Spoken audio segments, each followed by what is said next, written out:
नमस्कार बच्चों। आज हम बात करेंगे चैप्टर सेकंड में नेक्स्ट पार्ट जो अपना बच रहा है। उसमें जो टॉपिक होगा अपने पास वो होगा घास खाने वाले जंतुओं में पाचन। देखिए, क्या आपने गाय भैंस तथा घास खाने वाले यानी कि शाकाहारी अन्य जंतुओं को देखा है? वे उस समय भी लगातार जुगाली करते रहते हैं जब वो खा नहीं रहे होते हैं। यानी कि वो एक साथ पेट भर लेते हैं और आपने देखा होगा कि वो जुगाली करते रहते हैं। आखिर वो ऐसा क्यों करते हैं? देखिए, वास्तव में वे पहले घास को जल्दी जल्दी निगलकर अमाशय के एक भाग में भंडारित कर लेते हैं। अमाशय में स्टोर कर लेते हैं वो लोग।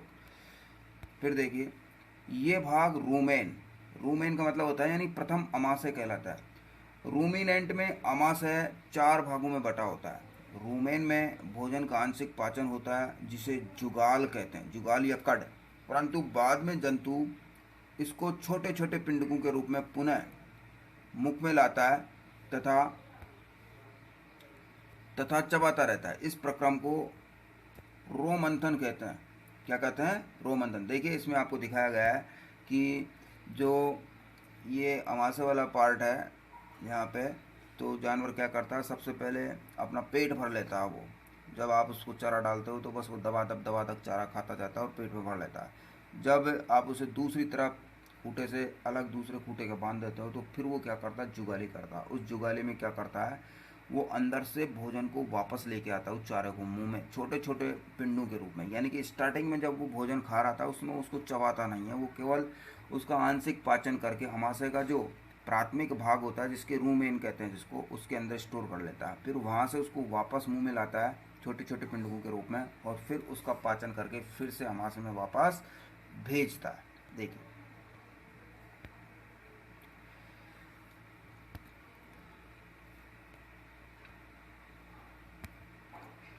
इसे जुगाली कहते हैं तथा ऐसे जंतु रूमिनेंट अथवा रोमंथी कहलाते हैं। तो आपसे पूछा जाए रोमिनेंट अथवा रोमंथी जंतु से आप क्या समझते हो, तो आप कहोगे घास खाने वाले जंतु को रोमिनेंट या रोमंथी जंतु कहते हैं, क्योंकि ये जंतु एक साथ भोजन को अमाशय में ले जाते हैं जो कि प्राथमिक अमाशय के अंदर स्टोर हो जाता है। फिर ये जंतु भोजन को कुछ पिंडों के रूप में वापस मुंह में लाते हैं और उसको सही तरीके से चबाकर डाइजेशन करते हैं। इसी को हम क्या कहते हैं, रूमिन जुगाली करना कहते हैं तथा ऐसे जंतुओं को क्या कहा जाता है, रूमिनेंट अथवा रोमंती कहते हैं। घास में सेलुलोज की प्रचुरता होती है। जब मैंने बात करी थी मानव पाचन तंत्र की, उस समय भी मैंने आपसे कहा था कि जो मानव पाचन तंत्र होता है उसके अंदर क्या होता है, सेलुलोज को पचाने के लिए अपेंडिक्स पाई जाती थी जो आजकल प्रसुप्त अवस्था में होती है। ठीक है, क्योंकि ये उस समय वर्क ज़्यादा विकसित हुआ करती थी जब मानव जंगलों में रहता था और वो जो है पेड़ों की घास पत्तियां भी खा लिया करता था। उस समय उसको पचाने का काम कौन करता था, अपेंडिक्स करता था। लेकिन आजकल इसका कोई वर्क नहीं है, इसलिए प्रसुप्त अवस्था में पड़ी रहती है। तो ये जो घास होता है इसके अंदर क्या पाया जाता है, मेनली इसके अंदर सेलुलोज प्रचुरता से पाया जाता है जो एक प्रकार का कार्बोहाइड्रेट है। किसी रूमिनेंट अथवा रोमंती पशु, हिरण आदि के रूमेन में सेलुलोज का पाचन करने वाले जीवाणु पाए जाते हैं। बहुत से जंतु एवं मानव सेलुलोज का पाचन नहीं कर पाते, मानव सेलुलोज का पाचन नहीं कर पाता आप। ठीक है, देखिए, पहले जानना चाहती है कि जंतु भोजन करते समय इसे भली भांति क्यों नहीं चबा पाते। दूसरा है बूझो, बूझो जानना चाहता है कि मनुष्य मवेशियों की तरह सेलुलोज क्यों नहीं पचा सकता। देखिए, बात करते हैं क्यों नहीं पचा सकता। जानवरों जैसे घोड़ा, खरगोश आदि में शुद्रांत्र एवं वृद्धांत्र के बीच एक थैलीनुमा बड़ी संरचना होती है जिसे अंधनाल या अपेंडिक्स कहते हैं। सब में पाई जाती है ये अंधनाल या अपेंडिक्स। भोजन के सेलुलोज का पाचन यहाँ पर कुछ जीवाणुओं द्वारा किया जाता है जो मनुष्य के आहार नाल में अनुपस्थित होते हैं। अब एक्चुअली में क्या है, जो अंधनाल होती है ना, वो अंधनाल मनुष्य के अंदर होती तो है बट उसके अंदर जो भोजन का पाचन करने वाले जीवाणु होते हैं उनका अभाव होता है, वो अनुपस्थित होते हैं। और मेनली जो सेलुलोज होता है उसका पाचन अंधनाल में होता है। अब तक आपने उन जंतुओं के विषय में पढ़ा जिनमें पाचन तंत्र पाया जाता है, परंतु ऐसे बहुत से सूक्ष्म प्राणी हैं जिनमें न तो मुंह होता है और न ही पाचन तंत्र। फिर वे किस प्रकार भोजन का पाचन करते हैं या अंतर ग्रहण करते हैं। देखिए, खंड 2.4 में आप भोजन ग्रहण करने की एक अन्य रोचक विधि का अध्ययन करेंगे। देखिए अमीबा में संभरण एवं पाचन। संभरण का मतलब होता है ये भोजन को किस तरीके से खाएगा, उसको कहेंगे अंतर्ग्रहण या संभरण। और फिर उसको पाचन, उसका पाचन किस तरीके से करेगा। देखिए अमीबा देखने में आपको कुछ इस टाइप का सा दिखाई देगा, जैसे आलू होता है उस तरीके का अमीबा होता है, इस तरीके से, ठीक है। तो ये एक कोशिकीय जीव है और इसके अंदर सारी एक्टिविटी इस एक ही कोशिका से होती है।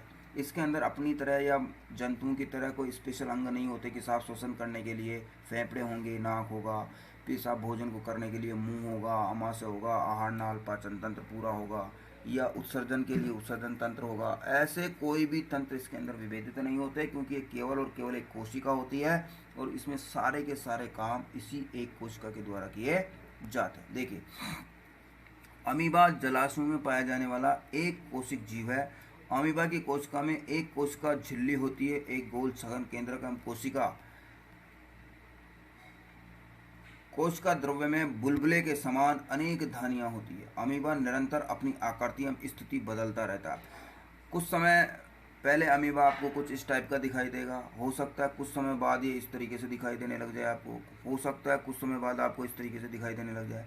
तो ये लगातार अपनी स्थिति और आकृति बदलता रहता है। अमीबा निरंतर अपनी आकृति एवं स्थिति बदलता रहता है। ये एक अथवा अधिक उंगली के समान प्रवर्ध निकालता रहता है। इसके अंदर उंगली के समान प्रवर्ध निकले हुए होते हैं, जैसे कि इस तरीके से निकले हुए होंगे, इस तरीके से ये जो दिख रहे हैं ना, ये उंगली के समान प्रवर्ध होता है, निकालता रहता है, जिन्हें पादाब कहते हैं। क्या कहते हैं? पादाब, अर्थात कृत्रिम पाँव। ये क्या है? कृत्रिम पाँव है, क्योंकि ये मनमर्जी से निकालता रहता है, फिर छुपा लेता है, फिर निकालता है, फिर छुपा लेता है, जो इन्हें गति देने एवं भोजन पकड़ने में सहायता करता है। अमीबा कुछ सूक्ष्म जीवों का आहार करता है। जब इसे भोजन का आभास होता है तो यह खाद्य कण के चारों ओर पादाप विकसित करके उसे निगल लेता है। खाद्य पदार्थ उसकी खाद्य धानी में फंस जाते हैं। देखिए करता क्या है, ये बहुत ही शातिर होता है। देखिए आपको डायग्राम दिखाया गया है। ये एक्चुअली में पहले तो बिल्कुल इस तरीके से होगा, यूँ। अब इसको पता चला कि यहाँ कोई सूक्ष्म जीव है, सपोज करो ये सूक्ष्म जीव आ गया, तो ये अपने कूट पादों को बढ़ाएगा इस तरीके से, इधर से भी बढ़ा देगा यूँ, और इसको पूरी तरह से अंदर कर लेगा और फिर ये बंद कर देगा। यहाँ से बंद करते हैं, ये जो भोजन था ये भोजन अंदर इसकी भोजन धानी में चला जाता है, जिसको रसधानी बोलते हैं, वहाँ इसको पचा जाता है। देखिए खाद्य धानी में फंस जाता है। अब देखिए अमीबा की संरचना आपको दिखाई है, आप इसको एक बार अच्छे से देख लीजिए। इसके अंदर ये इस टाइप की ये खाद्य धानियाँ हैं, ठीक है। इसके बाद देखिए दूसरा क्या है, ये यहाँ पर भोजन का अंतर्ग्रहण कर रहा है, यानी कि भोजन को अंदर ले रहा है, फिर खाद्य धानी में डाल देगा। खाद्य धानी क्या करती है, भोजन को पचाती है, पचाने के बाद उसका अवशोषण कर लेती है और जो वेस्ट मटेरियल होता है उसको बाहर निकाल देती है इस तरीके से, ठीक है। तो सारा का सारा काम इसके अंदर इस एक कोशिका के द्वारा होता है। खाद्य धानी में ही पाचक रस स्रावित होते हैं। ये खाद्य पदार्थ पर क्रिया करके उन्हें सरल पदार्थ में बदल देते हैं। पचा हुआ खाद्य धीरे धीरे अवशोषित हो जाता है। अवशोषित पदार्थ अमीबा की वृद्धि, रखरखाव एवं गुणन के लिए उपयोग किए जाते हैं। बिना पचा अपशिष्ट खाद्य धानी द्वारा बाहर निकाल दिया जाता है। भोजन के पाचन का आधारभूत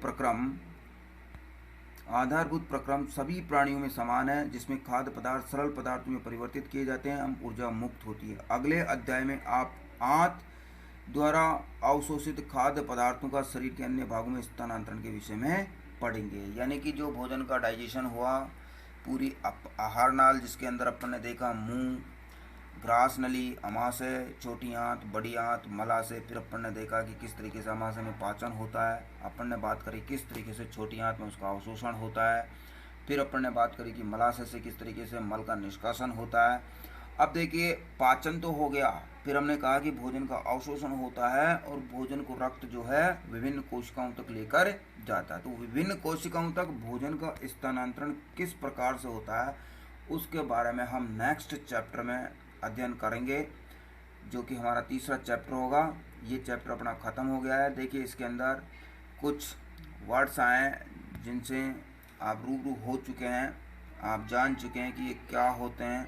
देखिए मैं फिर से एक बार बताता हूँ। अवशोषण, पचित भोजन को रक्त द्वारा या रक्त कोशिकाओं द्वारा अवशोषित किया जाता है। एमिनो अम्ल जो है प्रोटीन के पाचन के पश्चात, या यूँ कहिए कि प्रोटीन का सरल जो अणु होता है वो एमिनो अम्ल होता है। प्रोटीन के पाचन से एमिनो अम्ल मिलते हैं।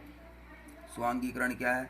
पचित भोजन से ऊर्जा का उत्पादन स्वांगीकरण है। पित्तरस, यकृत द्वारा स्रावित रस को पित्तरस कहा जाता है। मुख गुहिका, मुंह के अंदर एक हुआनुमा संरचना होती है जहाँ पर भोजन के अंदर लार मिलाई जाती है, इसे ही मुख गुहिका कहते हैं। रदनक, रदनक धातु का एक प्रकार है जो भोजन को चीरने फाड़ने का काम करता है और ये मांसाहारी जीवों में सर्वाधिक विकसित होता है। सेलुलोज, सेलुलोज एक प्रकार का कार्बोहाइड्रेट है जो कि हरी घास पत्तियों में पाया जाता है। नेक्स्ट बात करते हैं, देखिए पाचन तंत्र।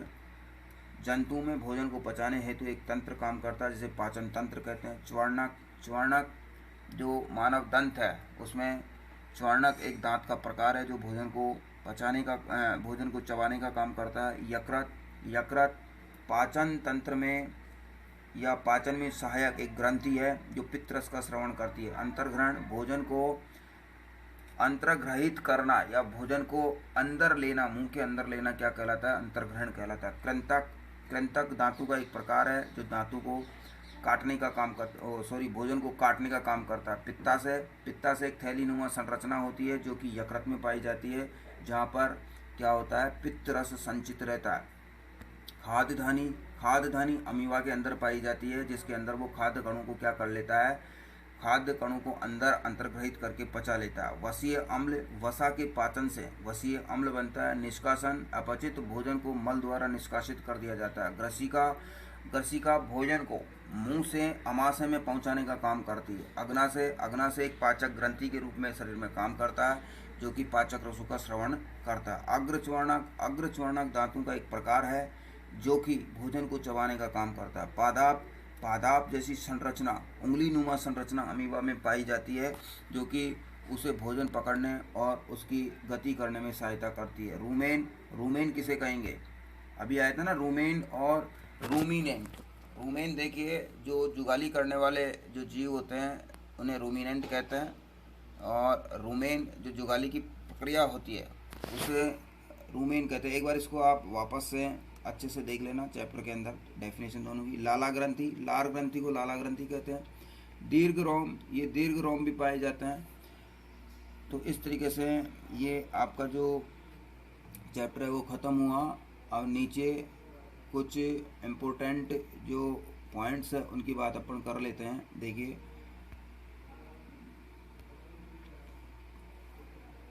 जंतु पोषण में पोषण आवश्यकताएं, भोजन अंतर्ग्रहण की विधियां एवं शरीर में इनका उपयोग सम्मिलित होता है। आहार नाल तथा स्रावी ग्रंथियां संयुक्त रूप से मानव के पाचन तंत्र का निर्माण करती है। इसमें मुख गुहिका, ग्रसिका, अमाशय, शुद्रांत्र, वृदांत्र जो मलाशय में समाप्त होती है। गुदा सम्मिलित है। पाचक रस स्रावित करने वाली मुख्य ग्रंथियां लाला ग्रंथि, यकृत, अग्नाशय ग्रंथि है। फिर देखिए अग्नाशय की भित्ति एवं शुद्रांत्र की भित्ति भी पाचक रस स्रावित करती है। नेक्स्ट जो पॉइंट आता है वो है विभिन्न जीवों में भोजन ग्रहण करने की विधियां भी भिन्न भिन्न होती है। पोषण एक जटिल प्रक्रम है जिसमें अंतर्ग्रहण, पाचन, अवशोषण, स्वांगीकरण एवं निष्कासन शामिल है। मंड जैसे कार्बोहाइड्रेट का पाचन मुख में प्रारंभ हो जाता है। प्रोटीन का पाचन अमाशय में प्रारंभ होता है। यकृत द्वारा स्रावित पित्त, अग्नाशय से अग्नाशयी स्राव एवं शुद्रांत्र भित्ति द्वारा स्रावित पाचक रस क्रिया से भोजन के सभी संगठनों का पाचन शुद्रांत्र में पूरा हो जाता है।